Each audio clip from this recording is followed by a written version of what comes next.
1FC formulated a blended rule set that combines the best of both sets.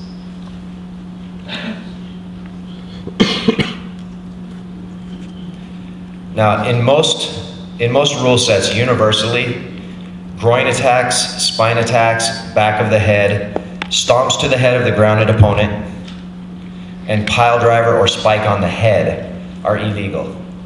Now, we recently had a death a few days ago in mixed martial arts, which was due to brain swelling. We also had a paralyzation, which was due to a pile driver type of situation occurring. Those are situations that we want to avoid. And for good reason, these rules are put in place, and most organizations follow these rules.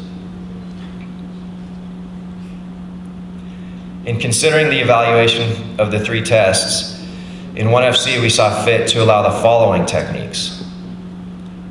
Elbow strikes. Elbow strikes are an integral part of Muay Thai, and they're an art in and of themselves.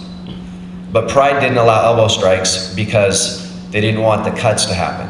And there's arguments that if you allow elbow strikes, you're going to cause superficial cuts and fights to stop prematurely. You're also going to have blood where new fans may not want to see that.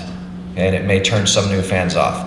I believe that we're well beyond that. And I believe that holding true to the roots of fighting and allowing the techniques that are not dangerous, but are part of the different martial arts, such as elbows, I think we need to allow those in. So 1FC, we say yes to elbow strikes.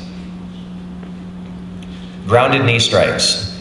Now in UFC, they do not allow grounded knee strikes. In 1FC, we do. What we find in 1FC is that grounded knee strikes create more action. How many times have you seen in a UFC fight where a fighter will go down and turtle and stay there and not move, and the fight doesn't advance?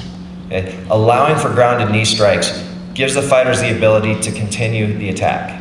Okay? To attack from those positions where people are not likely to turtle or sit still on the ground, which just creates a more exciting fight. And we have not seen any danger from allowing grounded knee strikes. Soccer kick to the head of a grounded opponent or open attack. Now this is where it gets a little controversial. Pride allowed a soccer kick on the ground at any time. UFC does not allow kicks on the ground. 1FC, we have an open attack rule. Because the real danger of a soccer kick on the ground is when the person is unable to defend themselves. If a person falls to the ground and they're starting to go unconscious, or they're dizzy, they're unable to defend themselves, soccer kicking at that time can be very dangerous. Or following up when a person goes down and they're already unconscious. Soccer kick is very dangerous. So in 1FC, if a person goes to the ground, now this can be from a takedown where they hit their head and go unconscious too, or they get rattled. We're going to look, whether it's a takedown, a strike, or any other way that they go to the ground, the referee is going to look at the fighter on the ground and see if that fighter is defending themselves. If that fighter is capable of defending themselves, then the referee will call open attack. If the referee calls open attack, then at that point, the soccer kick is allowed. If we haven't called open attack, it's most likely that we're about to stop this fight.